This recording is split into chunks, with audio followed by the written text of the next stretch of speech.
Hello everyone and welcome to today's video. आज की video में हम बात करने वाले हैं आईपीओ के बारे में। आईपीओ क्या होता है, आईपीओ अप्लाई करने के क्या बेनिफिट्स हैं, आप आईपीओ कैसे अप्लाई कर सकते हैं, आईपीओ कौन कौन सी कैटेगरीज में अप्लाई होता है, जो इम्पोर्टेंट थिंग्स आपको चेक करनी चाहिए एक आईपीओ अप्लाई करने से पहले, आप अपना अलॉटमेंट कैसे चेक कर सकते हैं और अपने अलॉटेड शेयर्स को कैसे सेल कर सकते हैं। So let's get started. तो हम सबसे पहले बात करेंगे कि आईपीओ होता क्या है। आईपीओ का फुल फॉर्म ही उसको डिस्क्राइब कर देता है। आईपीओ का फुल फॉर्म होता है initial public offering. Initial first time public में जनरल पब्लिक, ऑफरिंग में आप ऑफर करो। जब भी कंपनी अपने स्टॉक या share first time general public को ऑफर करती है तो उसको इनिशियल पब्लिक ऑफरिंग बोला जाता है, या उसको हम स्टॉक लॉन्च भी बोलते हैं। स्टॉक लॉन्च मीन्स इसी के थ्रू कंपनी अपने आप को स्टॉक मार्केट पे लॉन्च करती है या बीएसई या एनएसई पे लिस्ट करती है। अगर हम एग्जांपल के लिए समझना चाहें तो आईआरसीटीसी, डी मार्ट, इसका नाम सब ने सुना होगा। तो ये थोड़े टाइम पहले अपना आईपीओ लेकर आए थे। तो आईपीओ के थ्रू उन्होंने जनरल पब्लिक को ऑफ़र दिया था कि आप आके हमारी कंपनी में इन्वेस्ट करें। तो जब भी जनरल पब्लिक को फर्स्ट टाइम ऑफ़र दिया जाता है कि आप इतने शेयर्स आप हमारी शेयर कंपनी में ले सकते हैं और आप हमारी कंपनी में इन्वेस्ट कर सकते हैं, तो उसको इनिशियल पब्लिक ऑफरिंग या आईपीओ बोला जाता है। जब भी कोई कंपनी आईपीओ के थ्रू लिस्ट हो जाती है तो लिस्ट होने के बाद शेयर स्टॉक मार्केट में ट्रेड होते हैं और वो डायरेक्टली आप स्टॉक मार्केट से परचेज और सेल कर सकते हैं। सो आईपीओ के थ्रू शेयर्स ऑफर किए जाते हैं जनरल पब्लिक को, साथ में अदर इन्वेस्टर्स, बड़े investors, bank, insurance companies, other big investors भी होते हैं, पर जनरल पब्लिक को भी offer certain portion general public के लिए रखा जाता है। कई लोगों का क्वेश्चन आता है कि कंपनी आईपीओ लेकर क्यों आती है। आईपीओ के थ्रू कंपनी अपने आप को स्टॉक मार्केट में लॉन्च या लिस्ट करती है, उसके साथ साथ कंपनी को फ़ंड की ज़रूरत होती है तो वो आईपीओ के थ्रू रेज़ कर सकती है। अब कंपनी को फ़ंड की ज़रूरत मल्टीपल पर्पज़ के लिए हो सकती है। एक्सपेंशन ऑफ बिजनेस है, रीपेमेंट है, वर्किंग कैपिटल रिक्वायरमेंट है, एक्सपोर्ट के लिए उनको पैसे चाहिए। तो इन सब रिक्वायरमेंट्स के लिए वो लोग फ़ंड रेज़ करना चाहते हैं तो वो आईपीओ के थ्रू फ़ंड रेज़ कर सकते हैं। बाकी कई लोगों का ये भी क्वेश्चन होता है कि कंपनी बैंक लोन या अदर मार्केट से क्यों नहीं फ़ंड रेज़ करती। वहाँ से भी वो लोग फ़ंड रेज़ करते हैं, बट उसके लिए उनको सर्टेन इंटरेस्ट पे करना पड़ता है जो कंपनी के लिए लाइबिलिटी बन जाता है। तो आईपीओ के थ्रू कंपनी अपनी इक्विटी का कुछ पोर्शन देकर और फिर फंड रेज़ कर सकती है। इक्विटी मीन्स आप ओनरशिप से समझ सकते हैं कि ओनर कंपनी अपनी ओनरशिप का थोड़ा पार्ट देकर और फंड रेज़ कर रही है। एक बार आईपीओ लॉन्च हो जाता है, कंपनी का शेयर लिस्ट हो जाता है, तो वो फिर आप फ्रीली ट्रेड कर सकते हैं। मीन्स आप परचेज और सेल डायरेक्टली स्टॉक मार्केट से कर सकते हैं और उसमें फिर अदर एप्लीकेशंस की ज़रूरत नहीं पड़ती।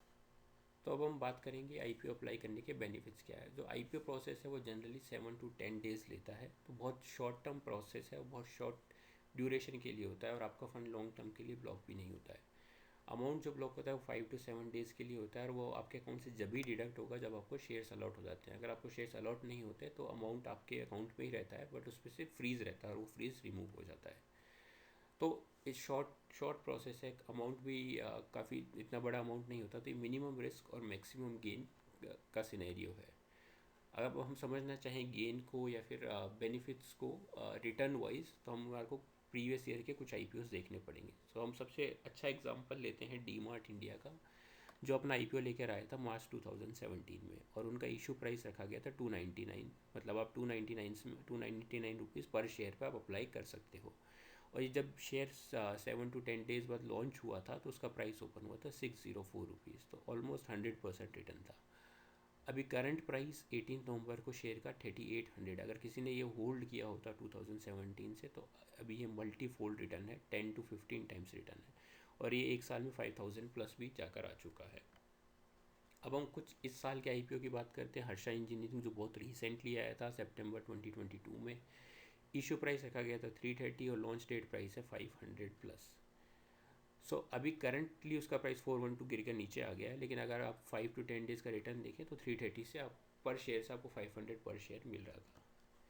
अब हम कुछ थोड़ा बैक जाके अडानी विल्मर की बात करते हैं। फेब 2022 में वो अपना आईपीओ लेकर आए थे। उनका इशू प्राइस था 230 रुपीज़। जब लॉन्च हुआ था वो 271 में हुआ था। लिस्टिंग गेन बहुत ज़्यादा नहीं था, बट अगर आप उसकी करंट प्राइस देखते हैं तो उसका करंट प्राइस ऑलमोस्ट 635 है, जो कि 3 टाइम्स रिटर्न है। तो अब हम डिस्कस करेंगे आईपीओ आप अप्लाई कैसे कर सकते हैं। तो आईपीओ के लिए रिक्वायर्ड है डीमेट अकाउंट और बैंक अकाउंट। आप अपने डीमेट अकाउंट के थ्रू या फिर अपने बैंक अकाउंट के थ्रू अप्लाई कर सकते हैं। डीमैट अकाउंट में आप जाते हैं जब भी, तो अप्लाई आईपीओ का ऑप्शन आता है और आप वहाँ से अप्लाई कर सकते हैं। और बैंक अकाउंट में आप एएसबीए के थ्रू अप्लाई कर सकते हैं, एएसबीए सर्विसेज के थ्रू। बहुत इजी और क्विक प्रोसेस होता है, आप अपने मोबाइल फ़ोन से भी अप्लाई कर सकते हैं और ये हार्डली बहुत कम टाइम लेता है।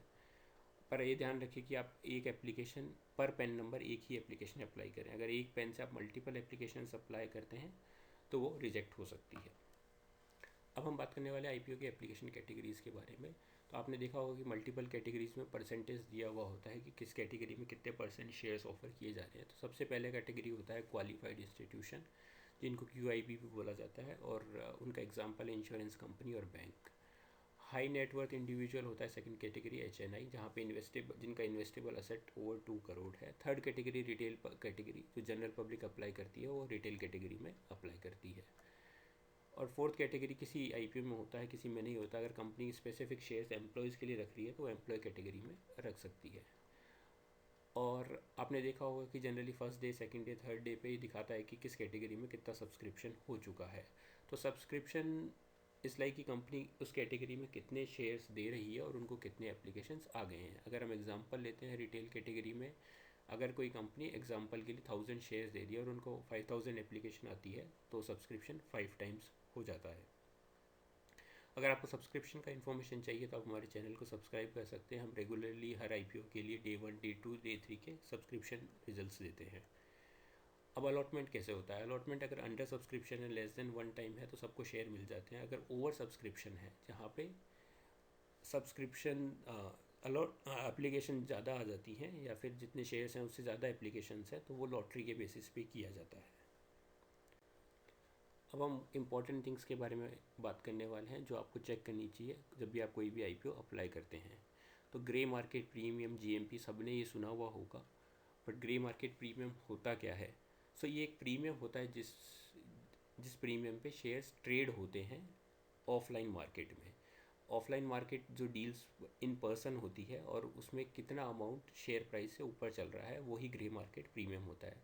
अगर हम एग्जांपल के तौर पे लें तो अगर कोई शेयर 300 रुपये पे इशू हो रहा है और उसका ग्रे मार्केट प्रीमियम 100 रुपीज़ है, मीन्स 300 के ऊपर 100 रुपीज़ एक्स्ट्रा मिलने के चांसेस हैं या लोग ऑफलाइन मार्केट में देने के लिए रेडी हैं।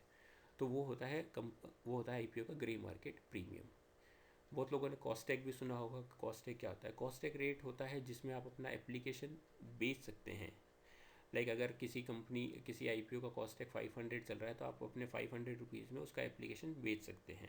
अब आपको अलॉटमेंट मिलता है या नहीं मिलता, और आप जिसको बेच देते हैं अगर उनको अलॉटमेंट मिलता है तो उनको शेयर्स मिल जाते हैं, आप अपनी एप्लीकेशन ऑलरेडी बेच चुके हैं, तो वो कॉस्टैग रेट होता है। फिर हम बात करते हैं सब्सक्रिप्शन की। तो अगर सब्सक्रिप्शन बहुत ज़्यादा है तो मतलब उस आईपीओ में लोगों का काफ़ी इंटरेस्ट है। तो जो आपको टेक्निकल इंडिकेटर्स हैं वो जो चेक करने चाहिए कि कंपनी अगर सब्सक्रिप्शन अच्छा है, जीएमपी भी हाई है और कॉस्टैग रेट भी अच्छा है, तो ये इंडिकेटर्स हैं कि आपको अच्छा गेन मिल सकता है आईपीओ से। तो हम बात करेंगे कि अलॉटमेंट कैसे चेक करें। सो कंपनी रजिस्ट्रार यूज़ करती है, जैसे लिंक्डइन टाइम, केफिन, जो लॉटरी बेस्ड अलॉटमेंट करते हैं। तो जब भी अलॉटमेंट आता है आप उनकी वेबसाइट या मोबाइल ऐप पे चेक कर सकते हैं। आपको आईपीओ रजिस्ट्रार चेक करना पड़ेगा कि वो लिंक्डइन टाइम है, केफिन है और कोई है, तो आप उनकी मोबाइल ऐप या वेबसाइट पर जाके अपना पैन नंबर या एप्लीकेशन नंबर डाल के चेक कर सकते हैं कि आपको अलॉटमेंट मिला है कि नहीं मिला।